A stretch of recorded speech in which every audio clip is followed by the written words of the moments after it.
right. Well, welcome everybody. This is Dr. Mike Wiming. Welcome to session 2 of Consulting MD.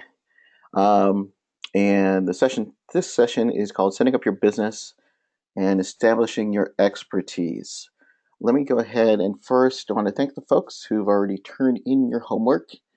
And for those who did not turn in your homework, and if you don't know what I'm talking about, in the end of session 1, we gave you a homework assignment.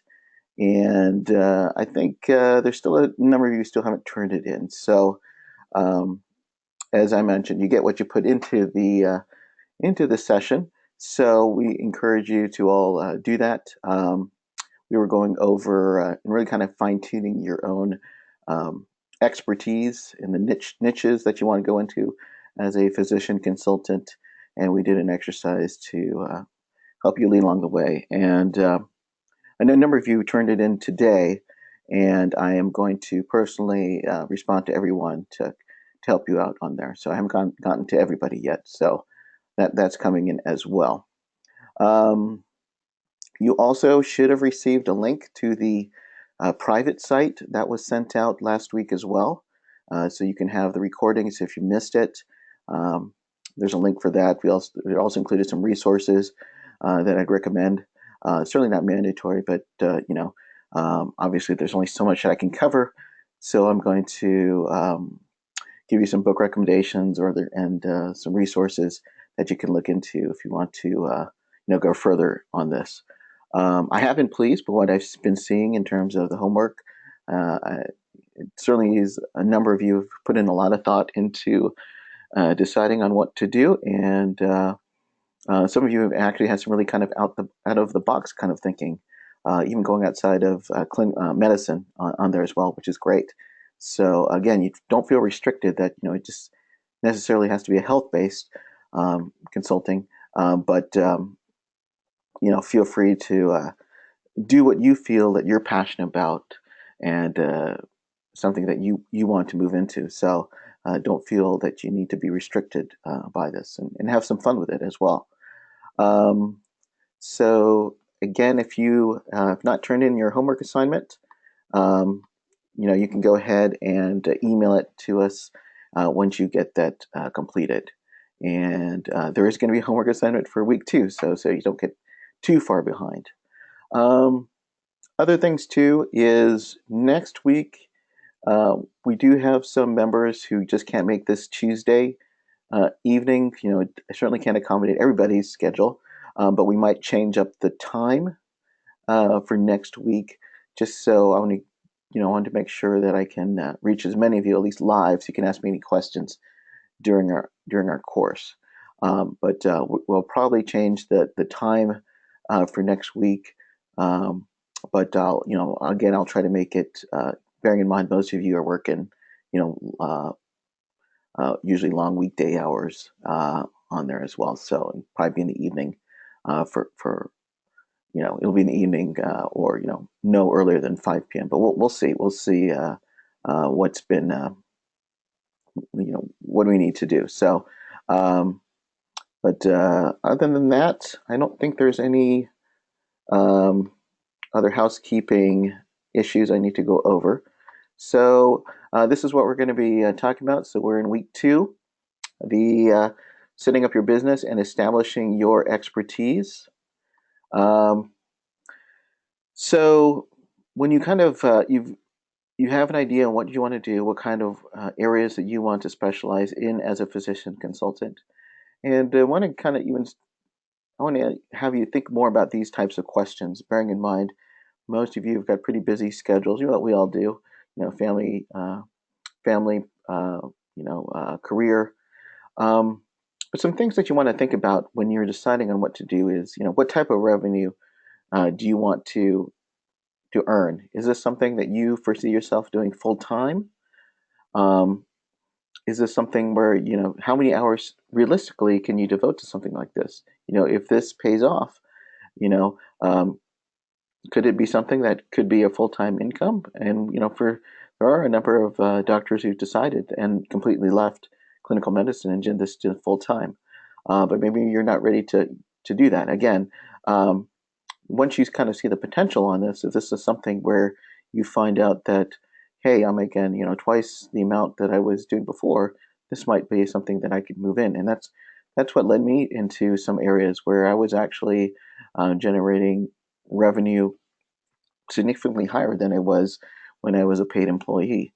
Um, is this something where maybe you want to focus on local, or could it be global? We have some people who, could foresee themselves traveling, and when travel is something that they want to do, and maybe it's something where you want to pursue globally, or maybe you just want to feel that there's you can establish your turf, so to speak, and you just want to kind of work with people in your city.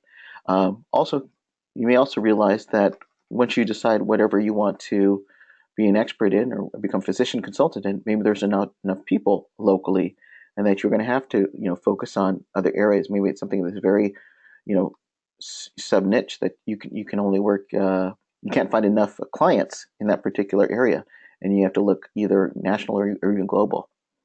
Do you want to work with a small number of clients and giving them your utmost attention? Or is it something where maybe you want to go with a larger number?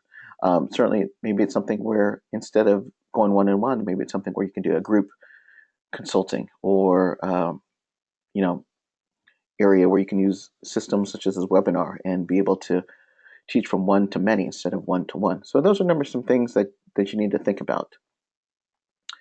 For me personally, when I did physician consulting, um, I preferred to grow slowly. I didn't really have a lot of um, you know traction. I didn't really have a lot of I just kind of put feelers out there to see if people were interested in what I had to do, and I concentrated on a small number of clients because my thing is I want to make sure that whoever my clients are, that they feel that they get 10 times the amount that they're going to pay me. And to do that, I needed case studies. I needed to work with a small number of clients, and I could help them grow. And then I could use that once I have some people that I helped under my belt.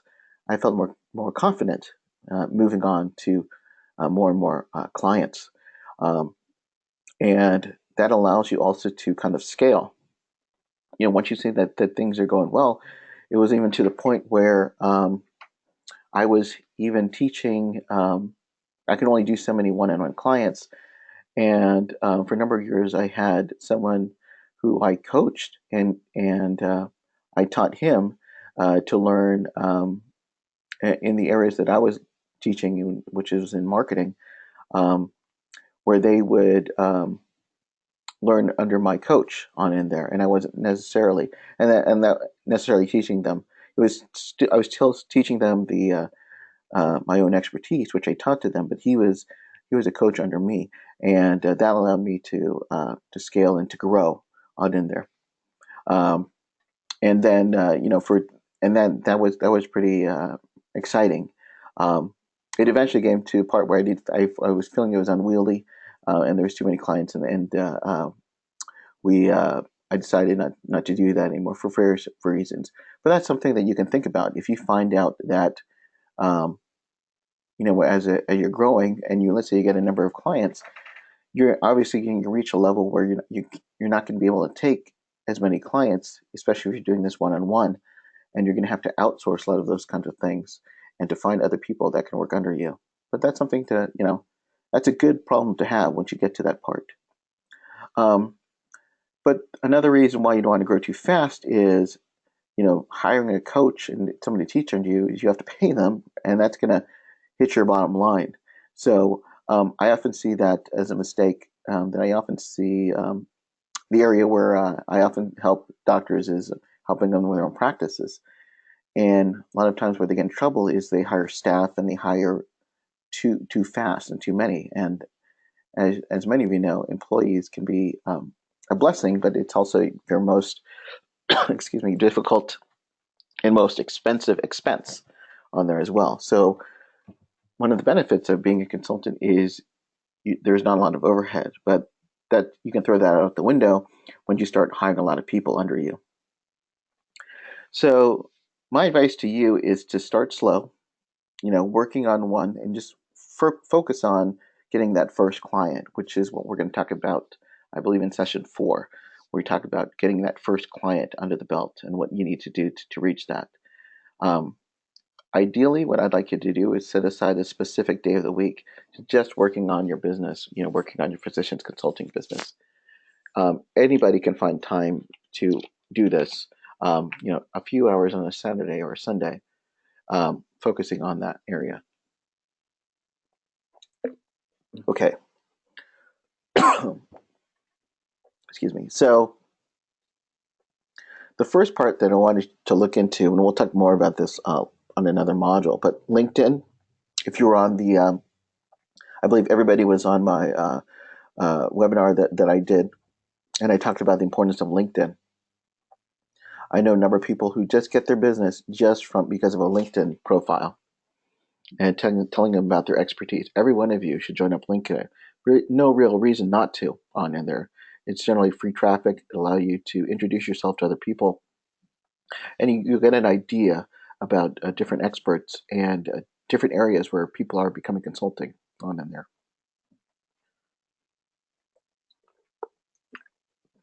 So that's something that you need to be focused on. Everybody should develop a LinkedIn page. And as I mentioned, feel free to link up with me as well, because we're all friends here, and that'll help me.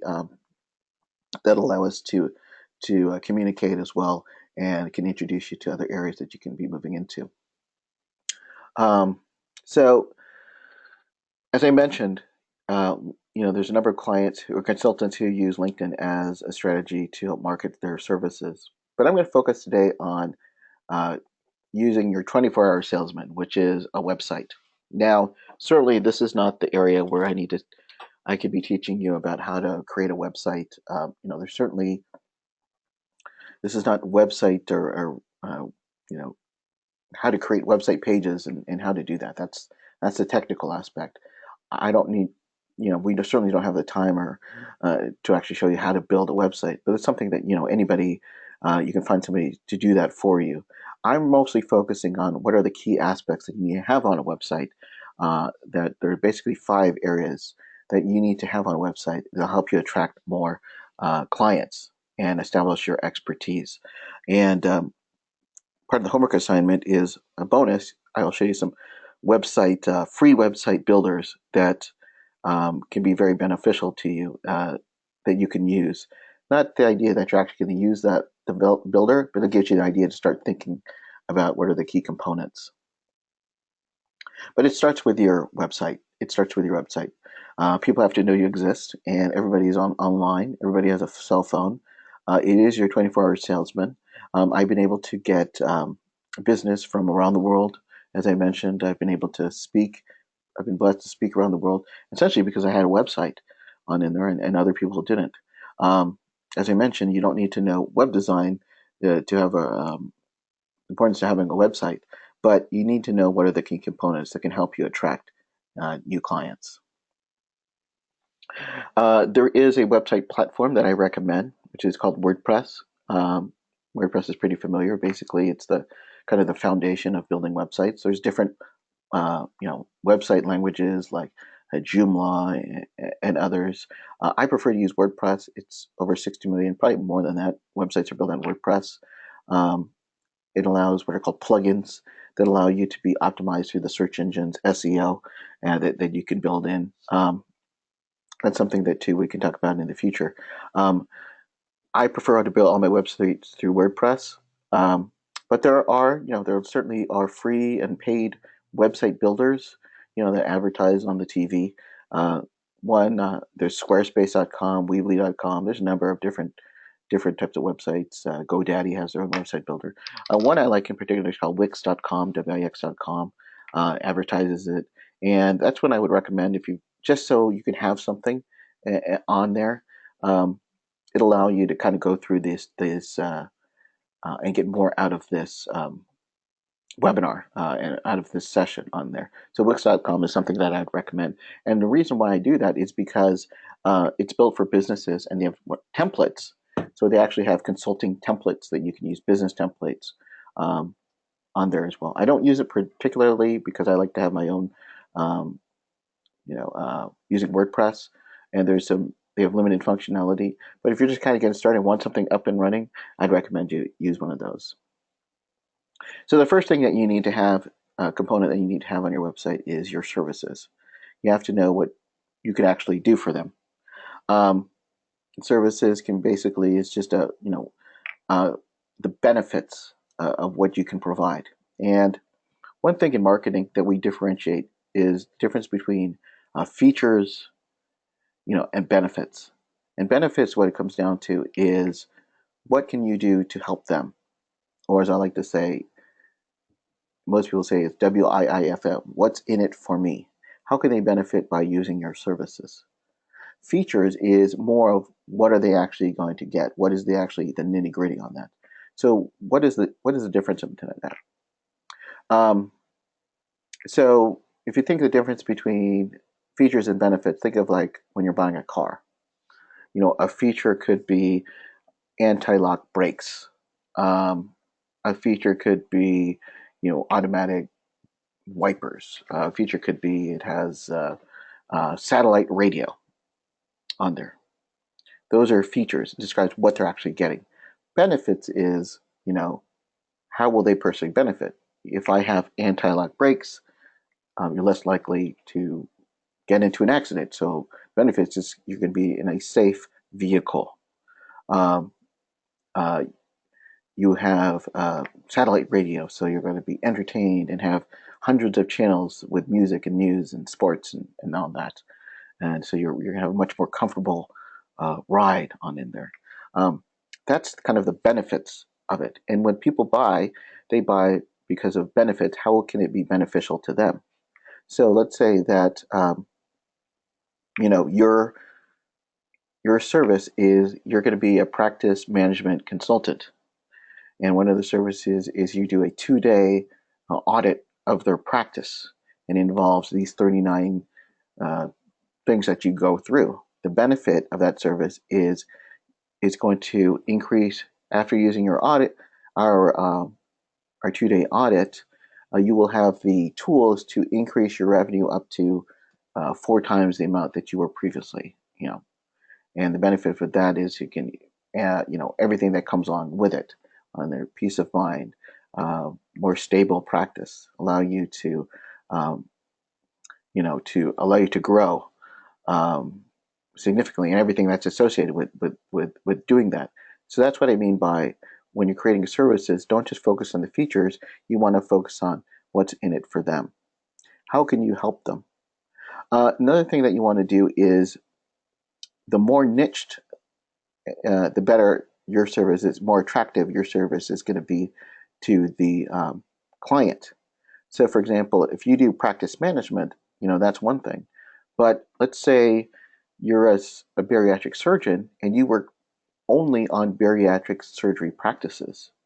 Um, if you're a bariatric surgeon, am I going to focus on the general, or am I going to focus on the one who is um, you know in line of what I'm thinking on there? And it could be you could be teaching them the same um, fundamentals, on in there, about, monitoring your ROI, see what, kind of follow what your profits and loss and all those kinds of things. But because you're someone who's specifically working with bariatric surgeons, it's going to make you more attractive on in there. And it's not saying that you can't have, individual websites for each one, but you're gonna look better. And again, you're gonna have a smaller number of people that you can be focused on, but that'll also allow you, because you're so specific, as many specialists who are on here, that's going to help increase your prices, right? We see the same thing with a generalist and a specialist in medicine on in there. So that's something to consider. Now, obviously, you can go too niche. You could be where you could go too much, too small. Let's say I only work with bariatric surgery practices in Milwaukee, Wisconsin. Obviously, that's a small number of people that you can be working in. And if it gets too small, obviously, you need to be more general. But that's something to keep in mind when you're looking into your different type of services. But the idea is that when you're on the services, and again, this is something that doctors may be uncomfortable doing it, you have to be able to sell yourself. And there's no two ways about it. You have to understand that once they work with you and they go to your website, that you are the logical conclusion of, to hire you is the logical conclusion of where you need to go, because you're the perfect person to complete this job. We talked about this already. The importance of niching. You have less competition. It's easy to establish yourself as an expert. And again, you guys are ahead of the game. Having an MD, those initials, or a DO, having gone through higher training, and we do have nurses on this webinar as well. Because you have an advanced degree, you have already built in credibility. So those are your different services. Now, some people like to put in different packages. You'll have a 2-day audit versus a phone consultation. I don't get too specific, but I know some consultants do that because the one thing, and we'll talk about that in the later modules, is if you give too many choices for people. So let's say come to a service and you can get a 60-minute telephone audit. You can get a 4-day. I go to your practice on there. I'm just using practice management because it's one of the things that a number of you had identified. But if you give too many things that they can think of, what happens is the confused mind will choose none of them on in there. So you don't want to get too specific. You just basically say, what are your general services? And then when they get on the phone with you or you meet them in person, then you can identify 2 or 3 things that they could do on there as well. So I don't get too specific on there. Another thing that I don't do is I don't do pricing. And for many of you, you may not be comfortable putting pricing and don't even know what you're going to be able to charge. What happens when you put pricing, I found out, is that's often a deal breaker, and oftentimes you'll lose a lot of people at the beginning, and will just think price on there. I know some do, so it's something that I do pluses and minuses. I think at the beginning, when you not even sure what kind of pricing you're going to offer, is not to put anything right now, because honestly, you won't know until you can see how much value that you're actually giving the client after you've met with them. The second component is an About Us page or About You page, where you're basically having a nice picture of yourself. I would recommend having a professional photographer of some point, versus something that's on your phone, a selfie, if you will. It's something that looks professional if you're working with a professional environment. Again, it depends on who your clientele is. If your clientele are professional, folks, maybe in a university or hospital setting, you want to have a professional appearance on in there.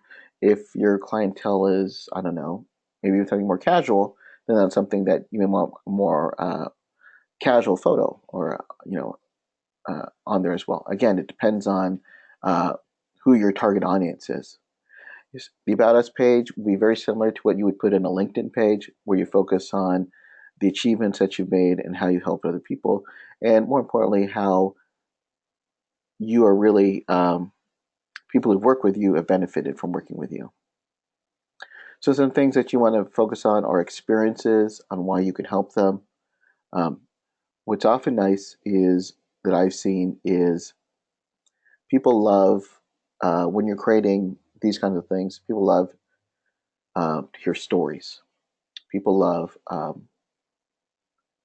kind of the rags to riches kind of story, where they have overcome something, some type of personal tragedy, or something that it becomes more relatable, for them, because those are the things that as humans, those are the things that we're going to remember.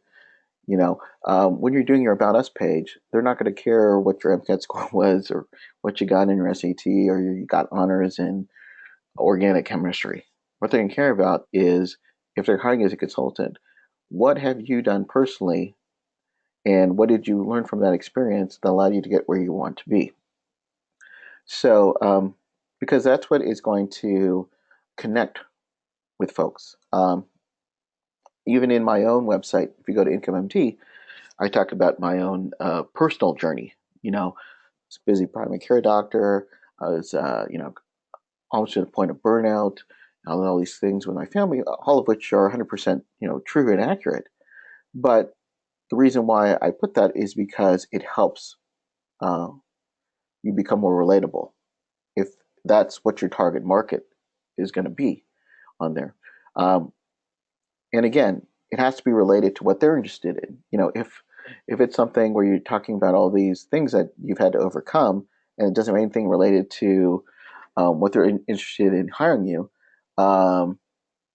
then that's probably not the best direction. If you're telling them how um, you suffered through 8 bankruptcies, but you're the perfect financial consultant to help them with their practice, that's probably not the best indicator of something that you may want to be hiring you as the expert. However, as I mentioned on the last seminar, I have a doctor friend who suffered a personal bankruptcy, but now he is a business consultant because he related that how he was able to grow from that experience and translated to explaining how through his own personal issues it helped them become others and become a business consultant, and it allowed them to realize he doesn't want to have that happen to him any time at all, and certainly wouldn't want to have that happen to her clients. And then he talks about all the experiences that his clients have done. Again, make it more personable. It's going to make you more related. And as I mentioned numerous times, it's not a copy of your CV, but focus on what you've done.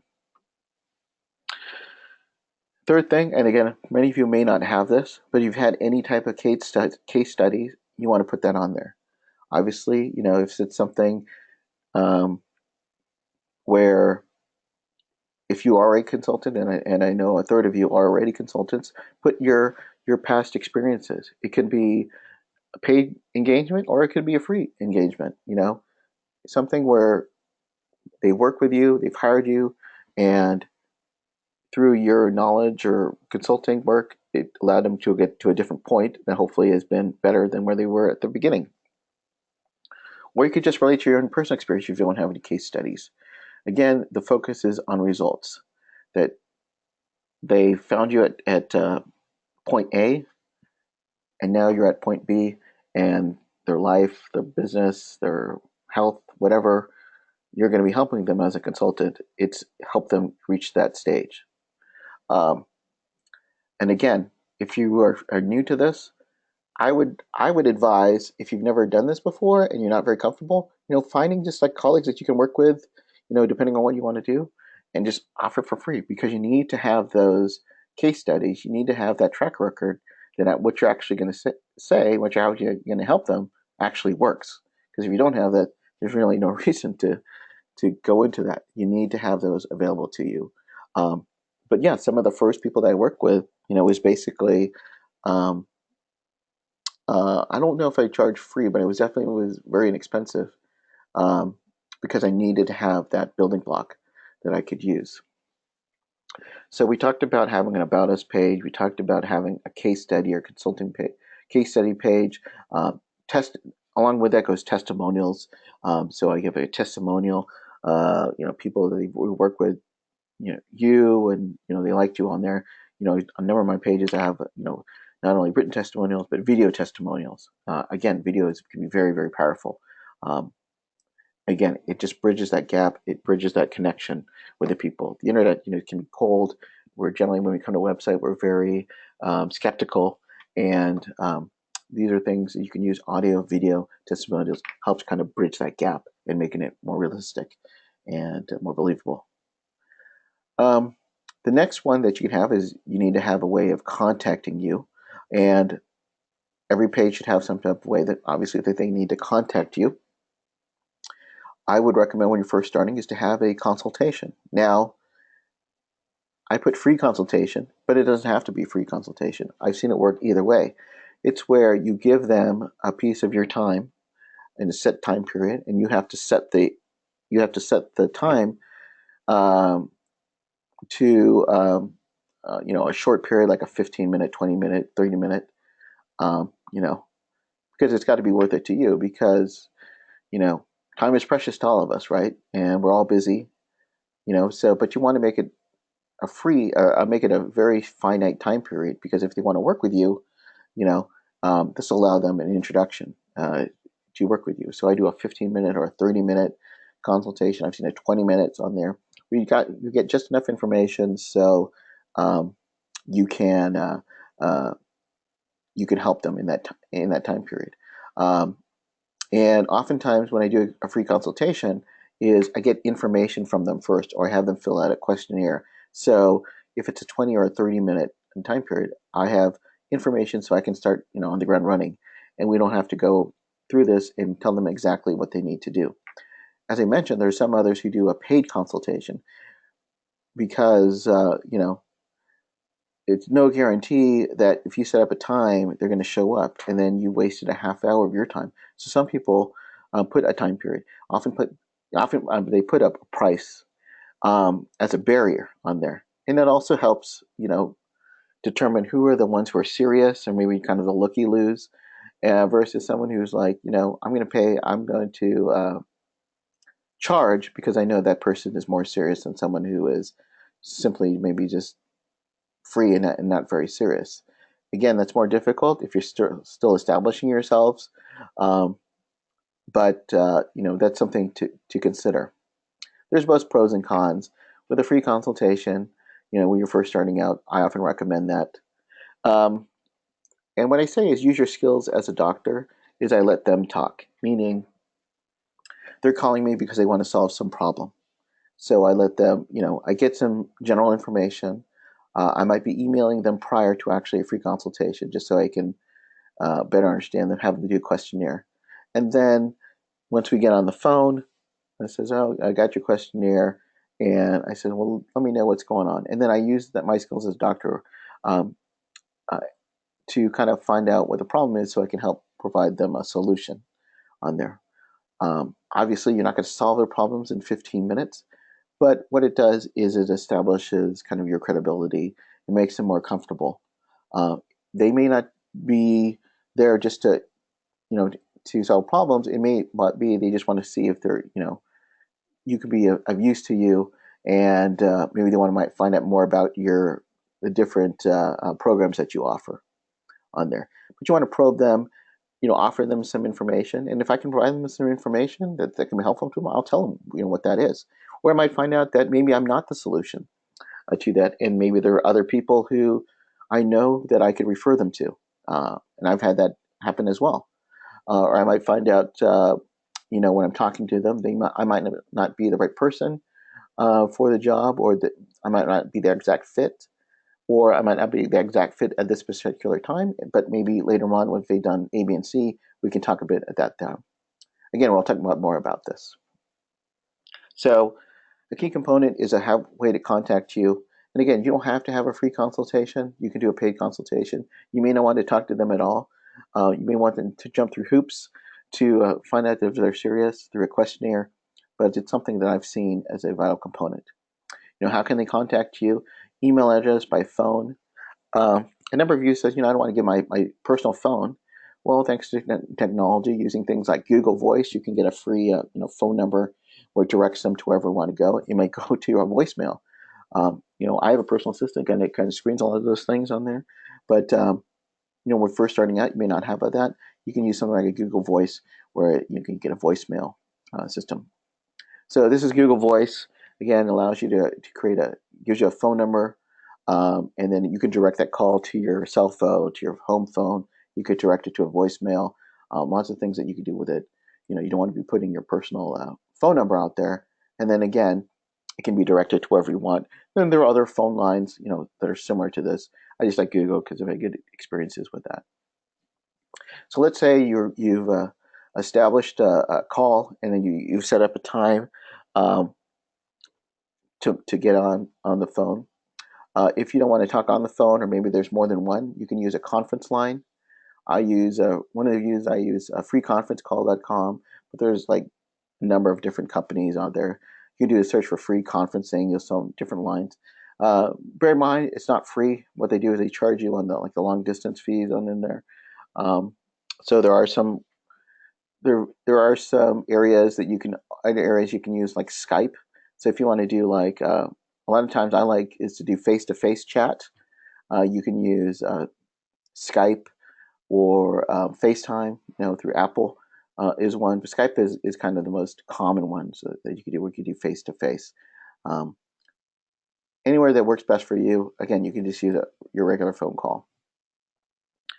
And then set the time period, and then be very specific. And I think one of the things as doctors, we're not like, very.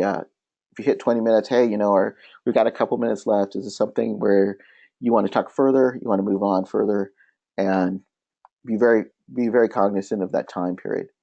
Once you do that really well, our attorneys, I know my own attorney's like, hey, we're in our two, we're hitting another half hour on here.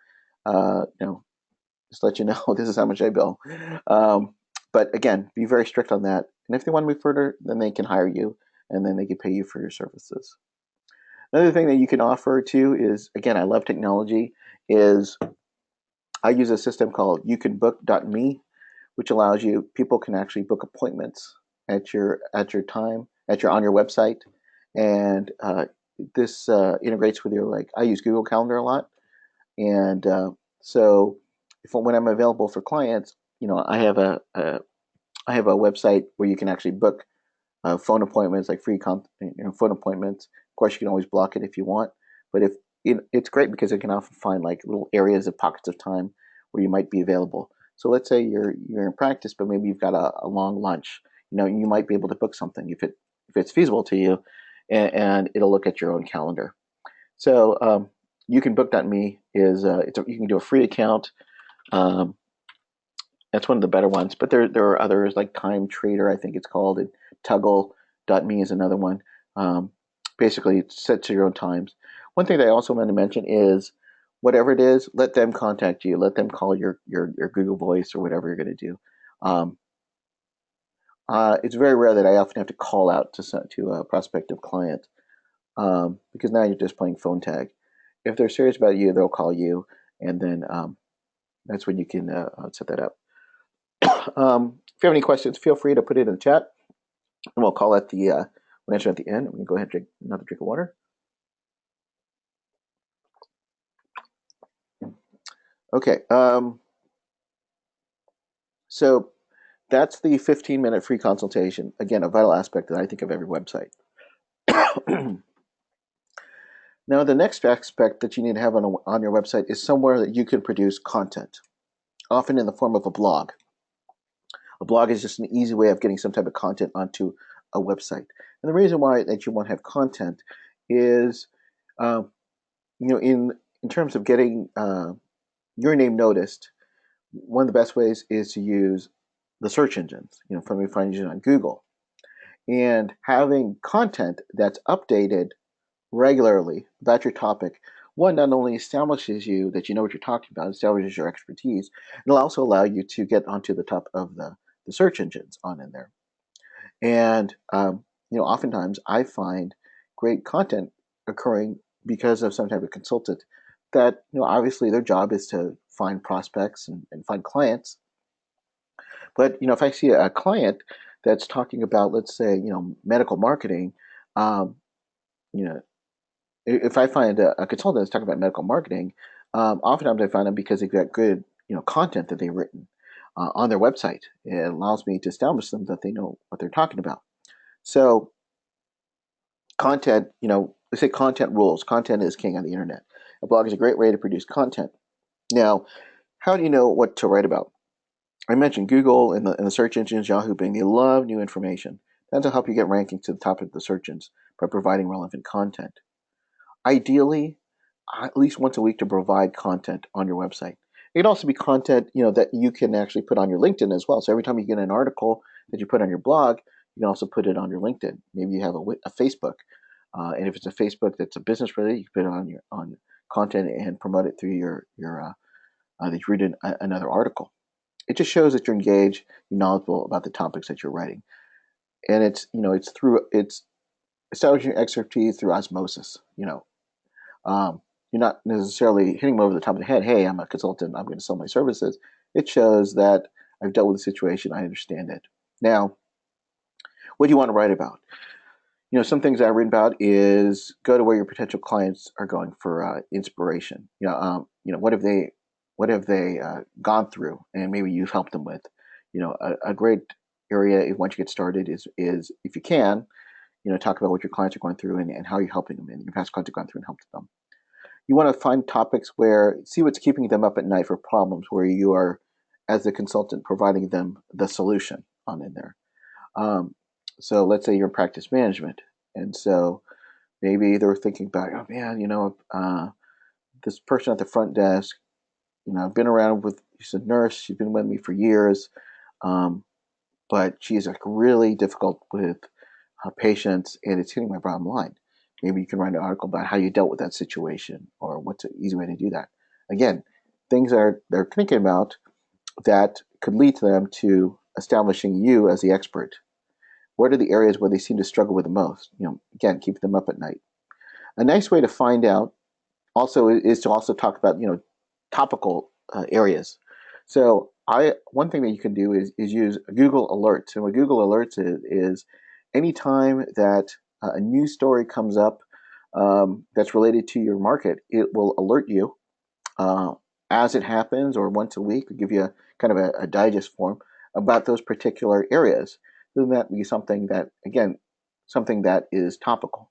So, for example, as an internet marketing consultant, I'm always aware of what's going on in terms of the search engines as it depends to a local business.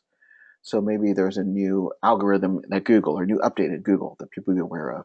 Maybe there's something that Yelp is dealing with that I need to know, my clients need to know about. So I would put certain phrases into Google, and then Google will alert me on a news story or something that's coming out. Maybe it's a new a big lawsuit that's coming about a corporation. Um, Again, these are things that uh, your prospect find useful, and then you can write uh, articles on that, and then put it on your website on there. So Google Alerts keeps you updated on the current trends and information in your industry. Other examples is you could be reviewing books. Maybe there's a books in your market, and see what you talk and see your opinions of that. The great thing also about content is it exposes you to other blogs and competitors. Um, one of the for a number of years, I was actually I wrote for a physician journal, which allowed me exposure to over 100,000 doctors. I did that for a number of years. And again, it just established my credibility. And I'd have a link that went back to my website. And one of the reasons that they hired me on is because they saw this great content that I had on my website. It shows that I knew what I was talking about on in there. So it does really open the doors. And you'll find too there are also aggregators of um, websites where they publish other people's articles. And again, that's really where you can get the ball rolling. Um, so those are some different aspects that you can think about. Then I think the most important aspect, actually probably second most important, because you need to have contact information to know to contact, is getting what I know as lead generators, or what I like to call them these days is lead magnets. Um, so what is a lead magnet? um, if anybody's been to Costco, or I guess they still have Sam's Club, but um, I was having a dinner with my cousin, who's a psychiatrist, and she's married to a dermatologist. Pretty successful couple. But it's funny. She says, one of my favorite things we like to do is going to Costco and getting those free samples. Right? We all love that, right? So a lead magnet is essentially um, the same kind of concept, except you're using the internet. So what are they doing there? What's the goal of this woman? This woman's goal is for you to try these, I guess it looks like Vienna sausage on here. The idea is that you're going to take that, you're gonna get a taste for free of what she's offering, and that you're going to go back to the back and buy 24 packs of Vienna sausage on in there. So your goal is let you to try to say, hey, this tastes great, this works. The idea is that you're going to actually buy the products on there. So that's the same thing what a lead magnet is. A lead magnet is where you're going to give something for free that's actionable, valuable content that establishes your expertise and credibility, and it wants them wanting more. It's like you're offering them a piece of the steak, but you're not giving them the full steak. And the idea is if someone, one of the things that I've been pointing out is, there's some people who don't want to get on the phone. I'm a person, I don't like getting on the phone too much. I want to get on for a free consultation because I feel like, you're going to try to sell me something, or I might not be comfortable or may not be ready for it to do that. I may not even find that this is the person that is the right person for me. But what I will do is enter my email address and giving them, downloading something or some premium article that they've written so I can understand that maybe I can solve this either solution on my own or to see what they have to offer that I know this person is can provide something of value. A lead magnet can be a guide, a white paper, a report. Um, Essentially, what it is where you give them in exchange for their name and email address, they'll be able to download something. And you've seen that. We've seen this. It's very prevalent these days in everything that we do now these days.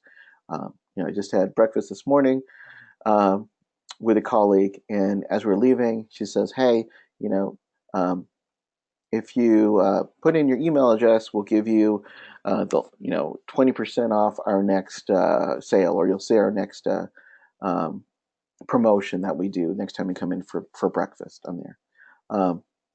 Again, allows the people to contact them. We'll talk about that. It's important, when you find a list of prospects that you can turn list of prospects that you can turn into clients. So a good lead magnet is, example is like, let's say you're involved in practice management. 7 cost-effective ways to add a wellness program to your business. You want to know what are those 7 ways on there. This example, one we used, when you're doing reputation management, this is a guide for doctors. Here's what you need to know. And actually, I don't think that's even a great title. It could have been, what I like to have is, 29, 29 website 29 review websites that you need to know to effectively market your practice. That's probably not the best example, but it gives that idea. People love things like resource guides and guides, but the idea is that the topic should lead them into wanting your services. So I like that. I like a downloadable guide because it's a PDF, because oftentimes it's shared with other people and it can be passed around, and it's delivered digitally. Another examples of lead magnets I've done is where they get to watch a video. I have that. It's usually me speaking in front of an audience. If you've ever had done any public speaking, something that can be very powerful is where you're actually speaking on stage to a group of hundreds of people, which I've been blessed to have the opportunity to do. That's going to establishes your credibility when it comes times to hire you as a consultant. It could be, a live webinar. We had this where it's a live webinar and speak about a particular subject. Again, establishes an expertise, especially if you can have it where somebody introduces you to someone. Again, it's have a call to action. It could be an audio. I've run a podcast for a few years. The podcast is, something that is for free that they can listen to their own convenience. But again, establishes you as an expert on in there. And again, it gives you a little bit of that sizzle or a little bit of that steak without giving you the whole steak on in there. If you don't know what infographics are, the infographics are those big, multicolor, easy to understand diagrams on something. And those can be very popular because those things get shared. Those things can go viral on in there. It could be a toolkit where you give them, like, again, a series of resources, some steps to use, a workbook on there. The idea, one thing that's important too, is when you're giving a lead magnet, is you want to be, there's different ways to phrase it. You want to tell them what to do, but you don't often want to tell them how to do it. Meaning that is for them to hire you on how to do it. They, to understand how exactly what they need to do, they need to hire you so you can actually do that for them. Oftentimes, sometimes, and another way that you can do it is you can tell them how to do it, but the how to actually do it can be so complicated and take too much of the time. It'd be easier for them to hire you to actually perform the work than actually doing it yourselves. So I'll give you an example in the marketing world, online marketing world. I can tell you what you need to do to get you optimized for 5 to 10 keywords in Google in 2016. But those different ways that you need to know about, could include, a series of significant tasks. Let's say creating, hundreds of backlinks and establishing your uh, H1 tag and putting in your keywords into all of the images on your website and um, creating your schema and making sure your schema um, is consistent throughout all of your websites and pages and all this other techno mumbo jumbo. By the end, it's like, gosh, I don't know half the things he's talking about, but it sounds like he knows what he's talking about. I'd rather just hire him to do it on in there. Again, not something you want to do for everything on in there, but the idea is if you're giving them something for free, you can give them the sites, but not actually giving the how-to so that they go and do it themselves, because then you've lost a potential client. The idea is that you give it to them, but the idea is, you're also trying to run a business, and that they would hire you to create that business to help them with whatever solution they need to answer. Now, some people use paid lead magnets. The best example of paid lead magnet is a book. And a book, for the most part, is very few people actually make money on the book itself. But what a book does is it establishes your credibility. And I teach another course called, getting your first book out. And the idea is that a book, having a book on there on that particular subject, really can establish you as an expert. And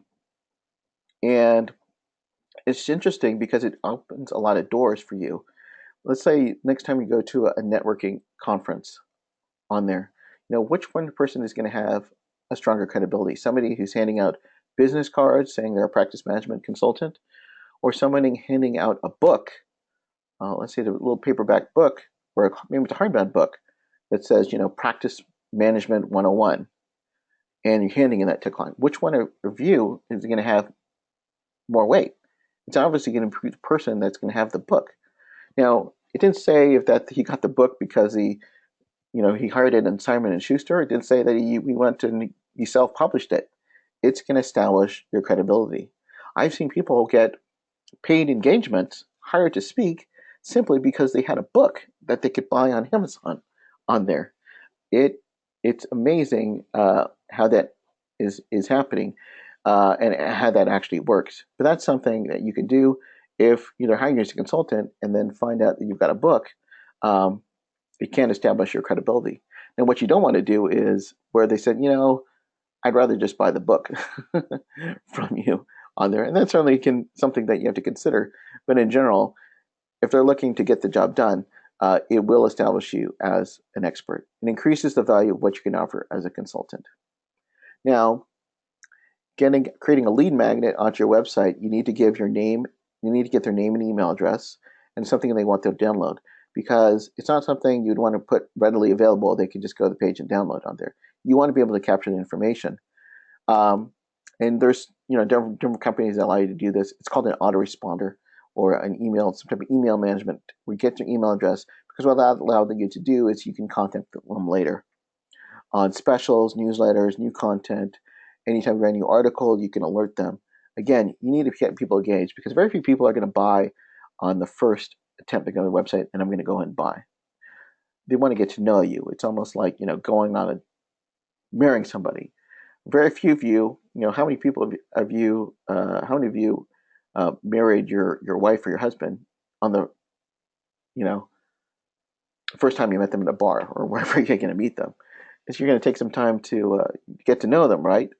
An autoresponder allows you to do that, because it allows you to contact them again, reminds them, of how you can be a benefit to them. There are a number of different companies: aweber.com, Constant Contact, MailChimp.com. It doesn't really matter to me which one you use, but you want to have some type of way that you can contact them again. So, in summary, those are the 5 aspects that you need to have on your website: your services page, an about you page, client case study page, blog, and a lead magnet page. Excuse me. Sorry, guys. Got really bad allergies today, so I'm struggling through this, so apologize. Some books that I can recommend for you. It talks more about content, the importance of content marketing. The New Rules of Marketing and PR, kind of perennial bestseller in terms of marketing. And Everybody Writes by Ann Handley. Again, books you can find anywhere on Amazon if you want to learn more about what type of content on there.